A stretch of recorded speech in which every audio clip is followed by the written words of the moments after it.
فلسطین کے مظلوم ماؤں بہنوں اور بیٹیوں کے نام کر دیا ہے، کشمیر کے مظلوم ماؤں اور بہنوں اور بیٹیوں کے نام کر دیا ہے۔ اور یقینی طور پر جماعت اسلامی پاکستان کا خواتین ونگ قابل مبارکباد ہے کہ انہوں نے ہر لمحے دنیا بھر کے مظلوم خواتین کا نمائندہ بن کر ان کے حقوق کے لیے جدوجہد کی ہے، ان کے حقوق کے لیے آواز اٹھائی ہے۔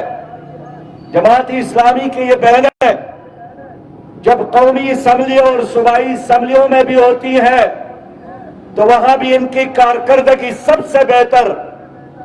اگر اس ملک میں کبھی زلزلے، طوفان اور سیلاب کی صورت میں امتحانات آتے ہیں، مصیبتیں آتی ہیں، تو ہمارے بہنیں سب سے آگے خواتین کے حقوق، خواتین کی خدمت، خواتین کو بچانے اور خواتین کی عزت اور خواتین کی خدمت میں اپنے کردار ادا کرتے ہیں۔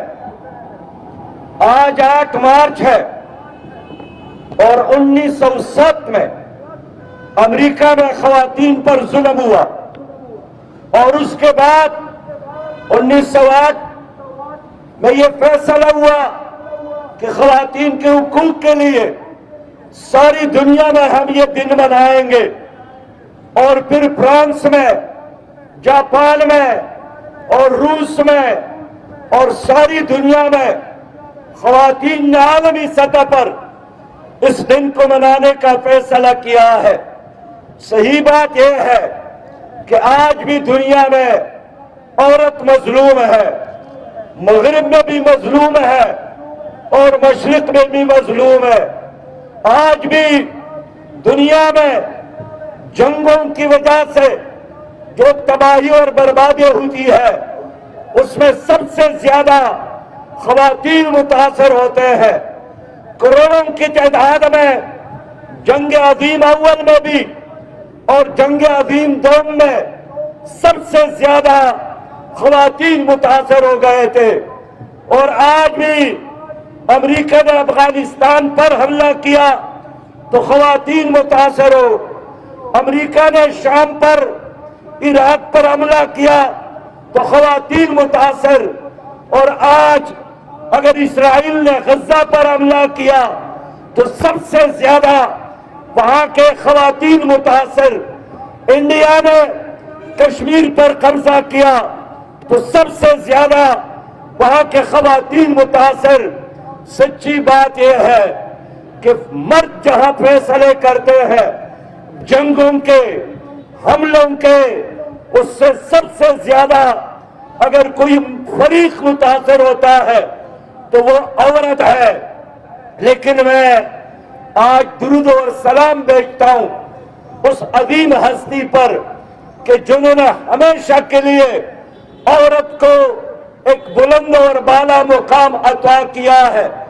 جب دوسرے تہذیبوں میں لوگ گناہ کی جل سمجھتے تھے عورت کو اور مرد کے پاؤں کی جوتی سمجھتے تھے عورت کو، ایسے ماحول میں جب بیل بکریوں کی طرح لوگ اپنے بیٹیوں اور بہنوں کو منڈیوں میں فروخت کرتے تھے، زندہ درگور کرتے تھے، اسی عالم میں محسن انسانیت نے عورت کو گھر کا ملکہ قرار دیا، ماں، بیٹی اور بہن کا مرتبہ دے کر نبی مہربان نے اعلان فرمایا کہ ان کے قدموں تلے جنت ہے، بیٹی کو نعمت قرار دیا۔ ماں، بہنوں اور بیٹیوں، آج میں پاکستان کی بات کروں، شرم کی بات ہے کہ 99% ایک اسلامی معاشرے میں دنیا میں خواتین کے حقوق کے حوالے سے یہ 145ویں نمبر پر ہے۔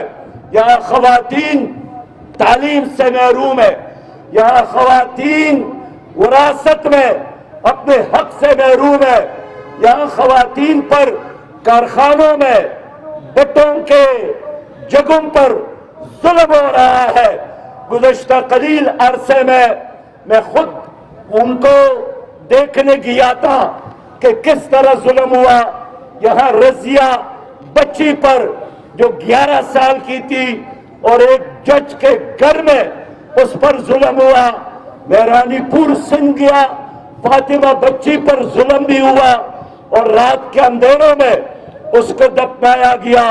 میں دیکھتا ہوں یہاں زینب پر ظلم ہوا قصور میں، لیکن یہ اعزاز ہمیں حاصل ہے کہ جہاں بھی کسی بچی پر ظلم ہو، جہاں بھی کسی عورت پر ظلم ہو، سب سے پہلے اگر پہنچنے والی کوئی قیادت ہے وہ جماعت اسلامی کی قیادت ہے، وہ جماعت اسلامی کے کارکنان ہے۔ اس لیے آج بھی ہمارا یہ عزم ہے کہ جماعت اسلامی خواتین کے حقوق کے تحفظ کے لیے اپنی جدوجہد کو جاری رکھے گی۔ ہم نے ایک انقلابی منشور دیا ہے اپنے پاکستان کے عوام کو کہ جماعت اسلامی کی حکومت آئے گی، ہم خواتین کو وراثت میں وہ حق دیں گے جو اللہ اور رسول نے دیا ہے۔ اور ہمارا تو ڈیمانڈ یہی ہے کہ اس فرد کو الیکشن میں حصہ لینے کی اجازت نہ ہو، اس فرد کے بیرونی سفر پر پابندی ہو جو اپنی بہن کو، اپنے بیٹی کو، اپنی وائف اور اہلیہ کو وراثت میں حق نہ دے۔ جماعت اسلامی کا انقلابی منشور ہے کہ جب ہم آئیں گے اپنے بہنوں کو باعزت زندگی گزارنے کے لیے مائکرو فائنانسنگ اسکیم کے تحت بلا سود قرضے دیں گے، ان کی تعلیم کی تمام تر ذمہ داری ریاست پر ہوگی۔ جماعت اسلامی کا یہی فیصلہ ہے، ان کے لیے علیحدہ ٹرانسپورٹ کا انتظام ہوگا، علیحدہ بازار ہوں گے تاکہ ایک محفوظ ماحول میں عورت کو پوری طرح اعتماد کے ساتھ زندگی گزارنے کا موقع ملے۔ ماؤں، بہنوں اور بیٹیوں، آپ جانتے ہیں کہ پاکستان پر ایک ایسا ٹولہ مسلط ہے جو کبھی بھی غریب خواتین کی نمائندگی نہیں کرتا۔ یہ سب کے سب فیوڈلز کلاس سے تعلق رکھتے ہیں، امریکی استعمار کے ایجنٹ کے طور پر اس نظام کو یہاں انہوں نے نافذ کیا جس نظام کے تحت پاکستان کی سوسائٹی بھی مغرب کی طرز کی سوسائٹی بننے کا خطرہ ہے۔ میں دلیل سے بات کرتا ہوں کہ آج بھی دنیا میں مغرب میں سب سے زیادہ وہاں کا عورت پریشان ہے، خراب سچویشن کا سامنا ہے۔ جب 14 اور 15 سال کے ہوتی ہے، والدین خود ان کو گھر سے نکال کر ایک بوائے فرینڈ کی تلاش پر مجبور کرتے ہیں۔ جب 30 اور 35 سال سے ان کی عمر زیادہ ہو جائے تو پھر کیا ہوتا ہے؟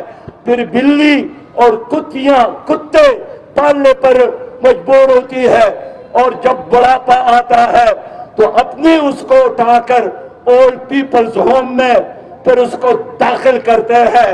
لیکن میں سلام پیش کرتا ہوں نبی مہربان صلی اللہ علیہ وسلم کو کہ جنہوں نے ایک ایسا نظام دیا کہ ہمارے معاشرے میں جب ایک عورت بوڑھی ہو جاتی ہے حقیقت میں اس وقت وہ جوان ہوتی ہے، اس لیے کہ ان کے بچے جوان ہوتے ہیں، ان کے گھر میں ان کی بہو ہوتی ہے، گھر کے لوگ ان کا احترام کرتی ہے، وہ اپنے آپ کو محفوظ نہیں طاقتور بھی سمجھتی ہے۔ پاکستان کے خواتین اگر اپنے لیے ایک خوشحال مستقبل دیکھنا چاہتے ہیں، ایک ہی راستہ ہے کہ اس ملک میں اسلامی نظام کے لیے جماعت اسلامی کا ساتھ دے۔ کچھ یہ لوگ یہاں مغربی تہذیب کے لیے کام کر رہے ہیں، لیکن میں پوچھنا چاہتا ہوں کہ گزشتہ عرصے میں یہ جو اسلام آباد میں نور مقدم کا واقعہ ہوا، ایک ماڈرن لڑکی جو ایک بوائے فرینڈ کی وجہ سے قتل کی گئی، ذبح کی گئی، تیزاب میں جلائی گئی، کون اس کا ذمہ دار ہے؟ یہی تہذیب، یہی سوسائٹی۔ میں اس لیے کہنا چاہتا ہوں کہ اللہ تعالیٰ نے مرد اور عورت دو پہیے بنائے ہیں خاندانی نظام کے لیے۔ فطرت کے اس فیصلے کو جس قوم نے بھی تبدیل کرنے کی کوشش کی گئی ہے، وہ قوم تاریخ کے کوڑا دان میں بھی آپ کو نہیں ملتی ہے۔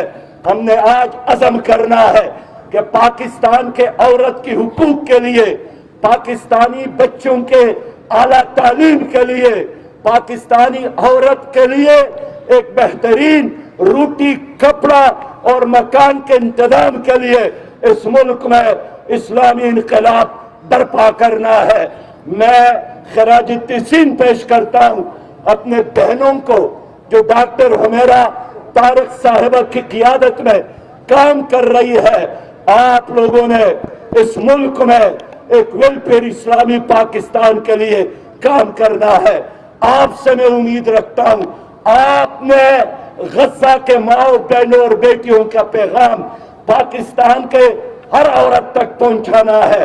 آپ اپنے ہاں عوام کو، خواتین کو جگہ دے دے تاکہ عوام، خواتین، بچیاں آپ کے ساتھ مل کر اس ملک میں اسلامی انقلاب کے لیے وہی کردار ادا کرے جو کردار حضرت ہاجرہ نے ادا کیا تھا ابراہیم کا ساتھ دے کر، جو کردار حضرت آسیہ نے ادا کیا تھا حضرت موسیٰ کا ساتھ دے کر، جو کردار ہماری بہنوں نے کربلا میں ادا کیا تھا حضرت امام حسین رضی اللہ تعالیٰ عنہ کا ساتھ دے کر۔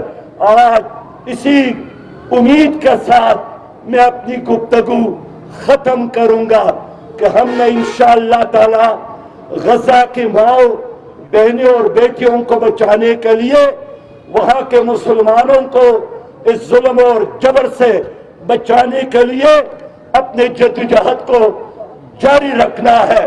میرا تو یہی خیال تھا کہ پاکستان میں نئی حکومت بن گئی، اسمبلی وجود میں آ گئی، وزیر اعظم خطاب کر رہا ہے تو سب سے پہلے وہ غزہ کے مسلمانوں کے بچانے کے لیے ایک روڈ میپ دے گا، کشمیر کے آزادی کے لیے لائحہ عمل دے گا۔ لیکن مجھے افسوس ہے کہ اس اسمبلی کا آغاز بھی گالم گلوچ سے ہوا، کسی نے گڑی لہرائی، کسی نے بوٹ اٹھایا اور کسی نے گالم گلوچ سے اپنی تقریر کا آغاز کیا۔ یہ ثابت ہوا کہ عالمی اسٹیبلشمنٹ پاکستان پر اسی قیادت کو مسلط کرنا چاہتے ہیں جو ان کے ایجنڈے پر کام کرے۔ میں بہنوں کا شکریہ ادا کرتا ہوں کہ گزشتہ الیکشن میں بہنوں نے ایک بہت بڑی تعداد میں جماعت اسلامی پر اعتماد کیا۔ آپ کو خراج تحسین ہے، آپ لوگوں نے لوگوں کو ایک ویلفیئر اسلامی پاکستان کا پیغام پہنچایا۔ ہم نے الیکشن ہارا ہے، ہم نے حوصلہ نہیں ہارا ہے۔ میں جانتا ہوں عالمی اسٹیبلشمنٹ اور پاکستان میں ان کے کارندے اسلامی انقلاب سے خوف زدہ ہے۔ انہوں نے دل سے جمہوریت کو نہ مصر میں قبول کیا ہے، نہ الجزائر میں قبول کیا ہے، نہ تیونس میں قبول کیا ہے، نہ سوڈان میں قبول کیا ہے، نہ پاکستان میں قبول کرنے کے لیے تیار ہے۔ اس لیے الیکشن چرایا گیا، نتائج تبدیل کیے گئے اور ایک جعلی مینڈیٹ دے کر کچھ لوگوں کو پاکستان پر مسلط کیا گیا۔ یہ وہ لوگ ہیں جن کے چہروں کو لوگ پہلے سے جانتے ہیں، جن کے کردار سے لوگ پہلے سے واقف ہیں، جن کے کارکردگی دنیا کے سامنے ہے۔ آج پاکستان میں غربت انہی کی وجہ سے، مہنگائی انہی کی وجہ سے، بدامنی انہی کی وجہ سے، قرضوں کے پہاڑ ہمارے کندھوں پر انہی کی وجہ سے، لیکن اس سب کچھ کے ہوتے ہوئے ہمارا راستہ جدوجہد کا راستہ ہے، انقلاب کا راستہ ہے، تبدیلی کا راستہ ہے۔ چلنے کا اور آگے بڑھنے کا راستہ ہے. ایک بار پھر میں اپنی ماں بہنوں اور پرعزم بیٹیوں کا شکریہ ادا کرتا ہوں. انشاءاللہ کل اسلام آباد میں اب 10 تاریخ کو، کل نہیں پرسوں اتوار کے دن 2 بجے اپارا چوک اسلام آباد سے امریکی ایمبیسی تک انشاءاللہ غزہ مارچ ہوگا.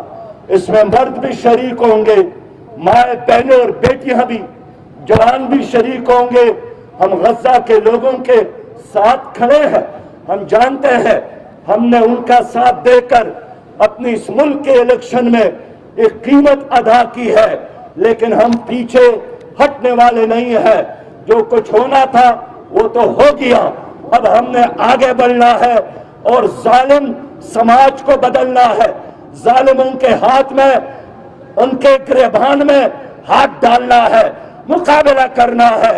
اور جس طرح ماضی میں مردوں کے ساتھ بہنوں نے شانہ بشانہ کھڑے ہو کر عظیمت کے داستان رقم کی ہے، آج بھی مسلمان بہن اور بیٹی اسی طرح انشاءاللہ عظیم روایات کو زندہ رکھیں گے، تابندہ رکھیں گے. السلام علیکم ورحمۃ اللہ وبرکاتہ. محترم اظہر اقبال حسن صاحب